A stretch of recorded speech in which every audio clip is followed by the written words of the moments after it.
Roadcraft has been out for a couple of weeks now, and I wanted to make sure that I found all of the best tips and tricks that I could.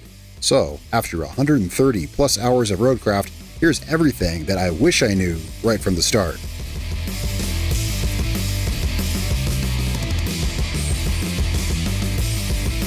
The first real tip I want to cover in the video here is when you have routes, like right here we have a route that's going to reward us with concrete slabs, you only want to run the route until you've received all the awards. Once it says all awards received, you want to go ahead and cancel that route.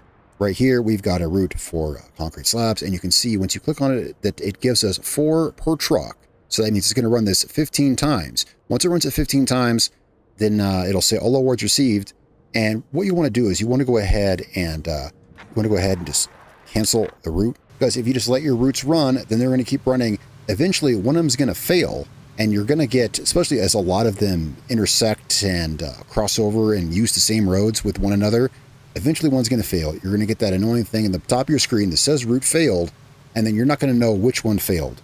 So don't try to keep all of your routes running at once, because you're simply not going to be able to. It's also generally a great guideline to, especially on some maps. Some maps, there's many routes that use the same road. So you want to run one. You want to go ahead and run one. Get some other tasks that you can do in the meantime while it's running, because sometimes you kind of can't run. Sometimes it wants you to do, say, 3 different routes, and you can't run all 3 of those routes at once because they use the same road. So you'll want to set one up, have some side objectives lined up that you can do, and then while that runs, and then when that's done, cancel it, run the other, and have some side objectives you can do in the meantime. There you see I have that route failed. Now, if I was running 3 different routes in this map, I wouldn't know which one it was. One great use for the bulldozer is moving stuff out of the way. And when you want to raise or lower your blade, you may be tempted to use it on a manual and push stuff like this. But this can also move and reshape the ground where you may not want to. So I think it's actually easier. This is really a better way to do it, is set it on sand flattening. On sand flattening, it's only going to push sand out of the way that you've poured in the ground. And it'll also push stuff though. So it's really great because, for instance, I want to clear this clutter out of my yard. We can push this stuff out of the way. When you back up, it'll go ahead and lift it up. When you go forward, it'll put it back down again. And yeah, the only thing it's going to mess with is if you have any sand on the ground, it'll flatten that. But other than that, it's not going to mess with anything on the ground. It won't break up your asphalt like it would in asphalt destruction mode, and it won't level out the dirt like it would on manual. Now, when you want to swap vehicles, of course, you can pull up the map here, and you can select whichever vehicle you want. You can enter the vehicle like that. So it's actually pretty quick if you're nearby another vehicle, swap like that. Or, of course, you can use the vehicle's menu at the top.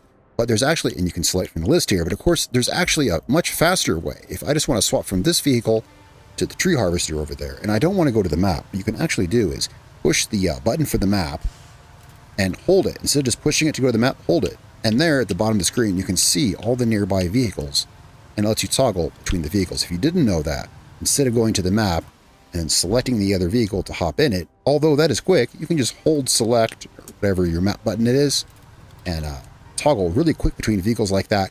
They've got to be pretty close. They got to be within, like, I don't know, 30 or 40 yards of each other. But it's really great when you have a whole fleet of vehicles working in one little tight area, like, for instance, building a road, as you swap back and forth. Now, of course, around the map, there's lots of resources that you can find, recycle, or take to the construction depot and sell. And you see them light up as you drive around. They light up blue or green, you know, for metal or concrete or trees or whatever they may be, or yellow for just trash, right? You see those things light up and you know where you can take those. Well, there's a filter on the map. If you go to see where I'm at here on the map, I'm on the vehicles tab. And if you go over, you can see here is a filter that shows the quarries. There's this filter, and this filter right here that shows the tree and the log actually lights up all the resources on the map. So, for instance, right now, I'm working over here at the railway station. If I want to see what kind of resources are there, I can have that highlighted, and you can see them flashing in light blue, blue, yellow, green. You can see them flashing. It's also useful if you want to find those little hidden toys around the map. It can help you find those too, because they'll flash in yellow, and they're shaped like little tiny trucks. So this can help you find stuff on the map. It's really great also if you want to build a bridge somewhere, say out of wood, and you want to see, hey, are there any trees nearby that I can cut, or are there any downed logs that I can use? Or the same with cement, or I should say concrete. For a concrete bridge, you can look for resources like that with that filter. Now, a lot of times when you're laying cable with this machine here, the thing will get picked up, interrupted, and say that you can't lay cable in that particular place. And when it picks up, you'll have two sections of cable like this right here, where you can see we got power here, but not here because, yeah. And what you want to do is, if you can't set it down in one particular place, you can pick your thing up. All you need to be able to do is pick this up and just kind of put it down where you can get it down. If it's not letting you put it down somewhere, there you go. You just need to kind of pick it up and put it down a little bit until you can get both ends to be blue. This is most commonly going to happen when you're crossing a road with the cable, but because of the surface of the road, it's going to pick up your thing and not let you lay cable. So what you can do is kind of drive it around and find that sweet spot where it will tap back down. Oftentimes on the other side of the road, just kind of want to feel this around a little bit, and you can get cables put across roads unless it's like a really wide road. But if we fold this up here, drive around here, you can see that right here we have laid cable across the road. This is not the best example. There's better examples I've seen of it, but you can see it. It'll come up to one side of the road and then go under and come up the other side. Basically, as long as you've got the blue on the ground in like adjacent areas, they will connect, and they will connect across under roads and things like that. So if it picks up your thing, no big deal. Just kind of find that sweet spot where the cable layer will go back down into the ground again. Now, one thing you may have noticed is that the routes on your infrastructure menu here have different color tire icons in the upper right-hand corner of them. Now, I want to thank my comments section to cluing me in on this because I didn't exactly understand what they were at first. Those are actually difficulty indicators for the route. And after having done, I don't know, like most of the routes in the game, yeah, it tracks pretty well. And they go between green, orange, and then some are red. An example of a green route would be like this one right here between the desert base and the oil station. It's fairly short, it's fairly direct, it's really obvious, and there's no need to find any kind of creative way through it. When you're looking at orange routes, you're looking at the vast majority of routes in Roadcraft. Off the top of my head, there's a orange route. There's probably a couple I ran from from the desert base here. Yeah, an example of an orange route would be from the desert base here, down this road here, down, where's that steep hill? Down this fairly steep hill, through here, past the repair shop, or actually to the repair shop. Yeah, to the repair shop.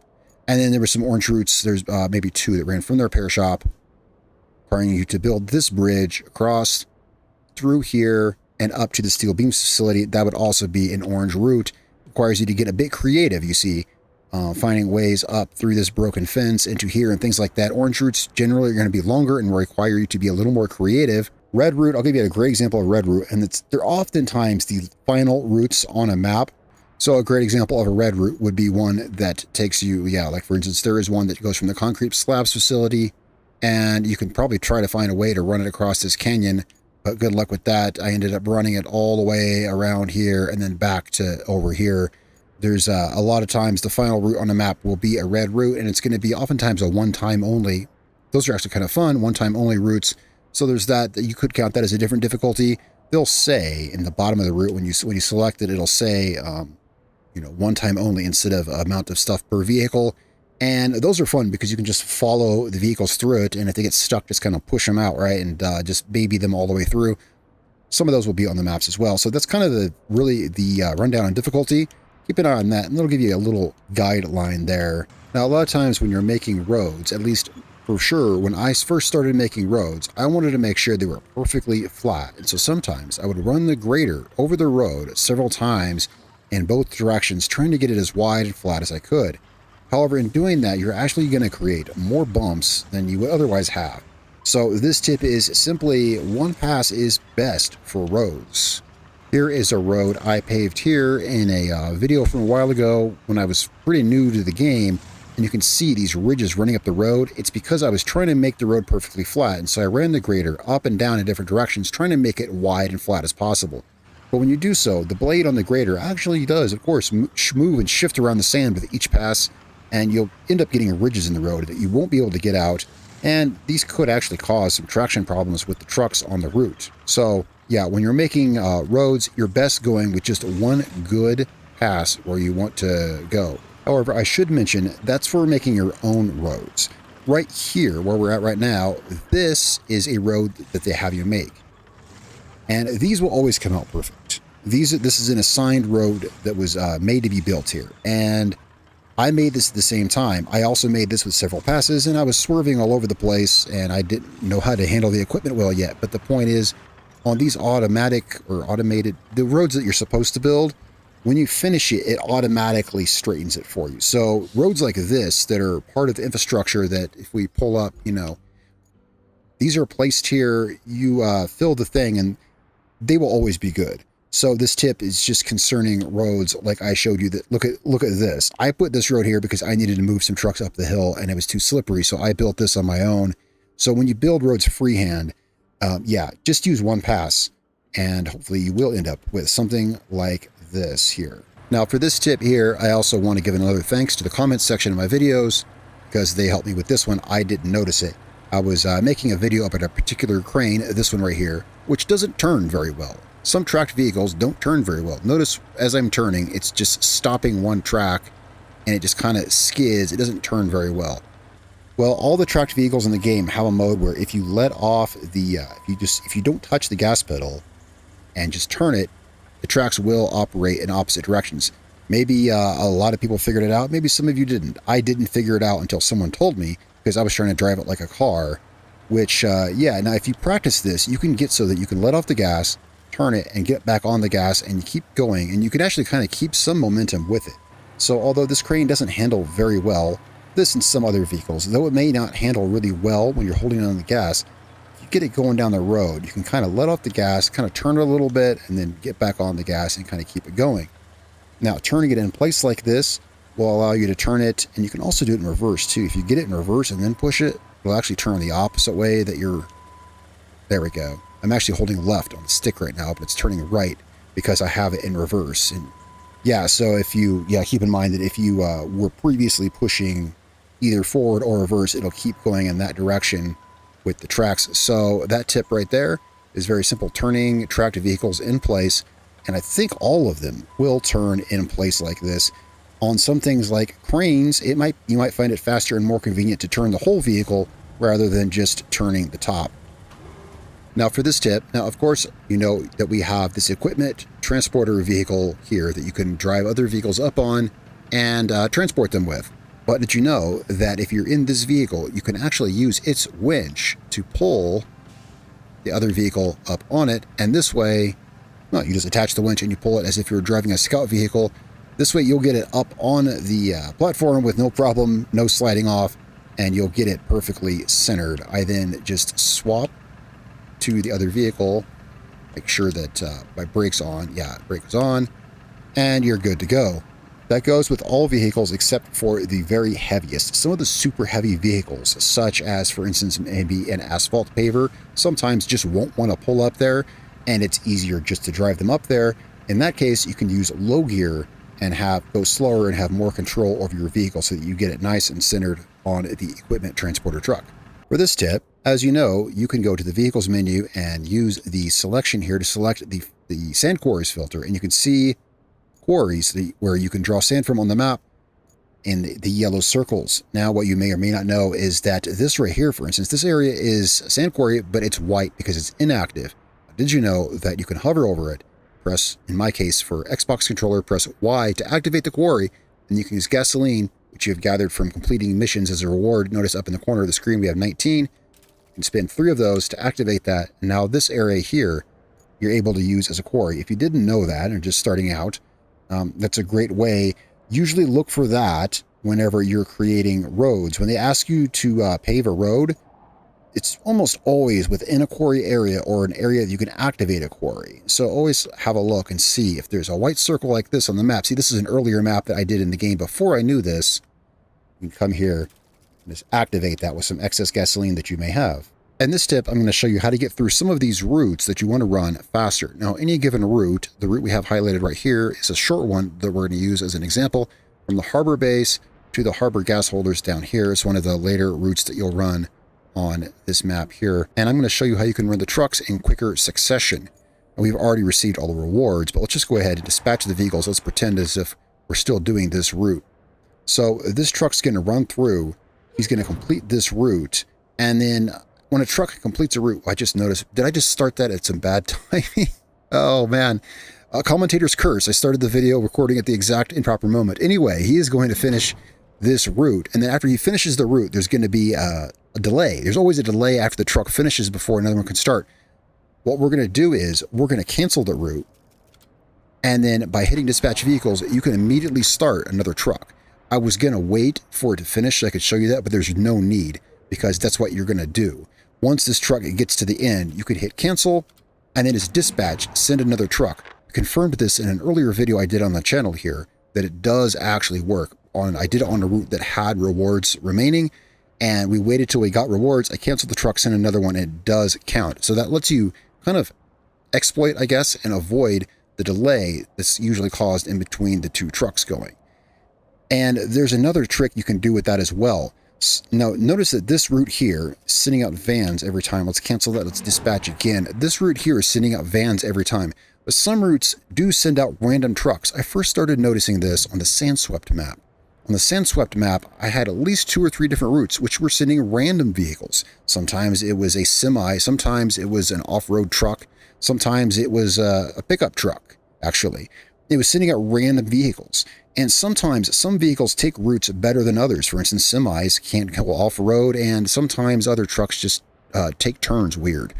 Well, so I had one route in which one particular kind of truck wouldn't take it, but the other trucks would. So I would start the route, and if the truck that came through was the one I didn't like, I would hit cancel. I would hit cancel and then redispatch until I got the truck that I wanted. So that is a trick that you can use for some routes. So yeah, just take note of that. Keep that in mind as well. Some routes will send a random vehicle down and you can reset and take another try, see if you get a better truck that'll handle your route a little better. One thing that you'll be doing a lot in your playthrough of Roadcraft is going back and forth between steel pipes, beams, and concrete slabs facilities to get supplies to either take them back to your base and store them or deliver them to points on the map.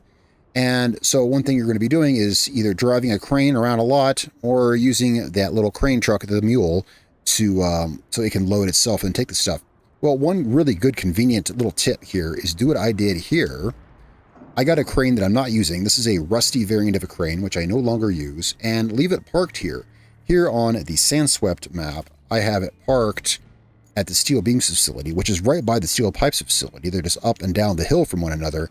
I just left it parked here, and I used this for probably at least 5 or 6 different objectives. Every objective that needed steel beams or pipes, I just left this parked here. Now, because it's a rusty variant, and that's the real that's the tip here. If you didn't think of that, you never drive the rusty variants, right? But they work just fine. Leave a rusty crane at one of these places. Heck, there's several different cranes in the game. I have a rusty one of each. Heck. So park a rusty crane that you're never going to use at each one of these.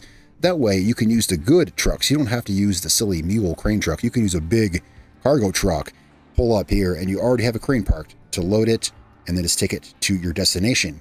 And then, of course, there's a trick to get there. There's a trick to, when you get to your destination, to unload the truck without using a crane, because if you don't have a crane there, I got this from a viewer in a comment. It just occurred to me off the top of my head. You can park the truck if you're delivering, say, a transformer or something. You can park the truck with it directly over the object, and then recall the truck back to the garage. That will cause the truck to disappear, and the object will then drop right into place. So there's that as a little bonus. Sorry, I don't have a video of that happening. I just thought of that off the top of my head. But yeah, leave a crane parked at these production facilities, so you'll always have something to load with. Now, this tip here, I actually figured out on accident when I was moving the crane around and I fumbled some buttons. If you, by default, when you're using the crane, for instance, picking up this cargo truck here, it's going to pick it up with all 4 winch cables. And my, that's a heavy boy. Well, if you didn't know, there's a setting on the crane. Now, I'm using an Xbox controller, so using my particular controller, if I hold the right bumper to hold up the secondary functions, there's a button that says toggle attach mode. I never noticed it before, so by holding right bumper and pushing A, it toggles whether I'm connecting to all 4 or only one point. I've used this a couple times since. It's useful in a few different occasions. Mostly this is only useful if trying to use all 4 connection points, if not all 4 of them will connect. Say, for instance, the object you're lifting is partially obscured underneath another object. You need to pull it out, and you can hold right bumper, push A, and toggle so that you're only attaching to one node of it, and you can pull an item out. Now, I want to talk about vehicles and unlocking them. As you progress through the game, you're going to want to you're going to want to buy new vehicles. You're going to want to buy upgraded versions of the rusty ones you may have, and you're going to want to buy new ones. I'll tell you right now that the very first truck you're going to want to buy, I'd say first over anything and everything. In fact, I dealt with my rusty equipment for a while. The first truck you're going to want to buy is also the one that annoys me the most. I really don't like it, but it doesn't mean it's not useful. It's one of the most useful things in the game. You're going to want it. And that is the Mule T1 cargo crane truck. This is absolutely the first thing you're going to want to buy. It only costs $27,000. You unlock it probably like on the first map, I think. It's one of the first things. It becomes available pretty early on. It's like probably only like, if it has a requirement, it's probably only like level 4, but it might already be available. Either way, buy this right off. It's not very off-road capable, and that's why it annoys me. Two reasons actually it annoys me. One is because it's simply not very capable off-road, and the other is because it's so useful that you use it for literally 90% of the jobs in the entire game. I hope they put a new truck like this. I hope a new one becomes available in either mods or DLC, because I am sick and tired of looking at this thing. But that does not destroy the fact that it is incredibly valuable. Get this right off. It's indispensable for picking up, because this is the only vehicle that can load itself, right? It's the only vehicle that can load itself. Its bed, although small, can carry 2 small things, and it can be used for other things too. Later in the game, it's going to become a little less useful, and you're going to want bigger cranes like this because they put things farther away out of reach. But in the meantime, that mule truck is going to be used for, yeah, pretty much like 90% of all the delivery work you do early on. It's worth sticking with some of the rusty equipment. Now, sometimes, like this mission I'm doing here, the game is going to have you take one vehicle which is completely incapable of traveling the roads and move it to another location. And while your first instinct may be to try to drive it there and fix the roads or tow it as you go, sometimes, for instance, in this case here, I was able to load the whole truck onto the back of a flatbed and just drive it to where it had to go.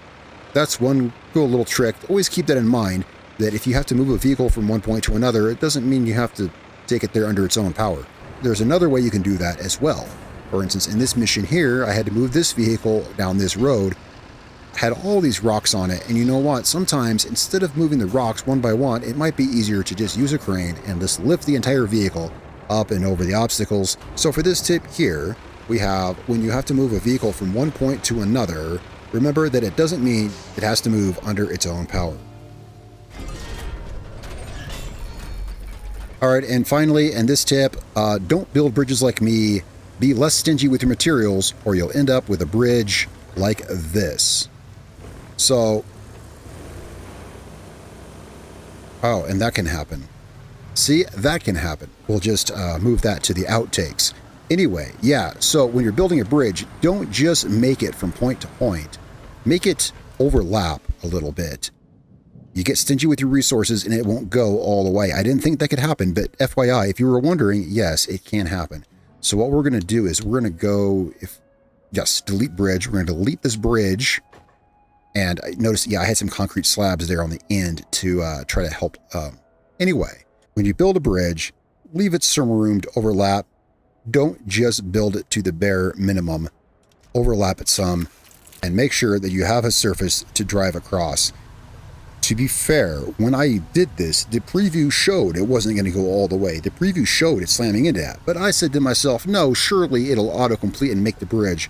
No, that preview there is an accurate depiction of where the bridge will be, so don't be stupid like me, don't be stingy, build your bridge overlapping to make sure that it will cover the entire distance. Well, that's it for today. Everything I could think of that I found in my playthrough, plus some tips from you nice folks in the comments down below. Now, if there's anything else that you found or thought of that I didn't mention, drop that down below in the comments and I'll try it out.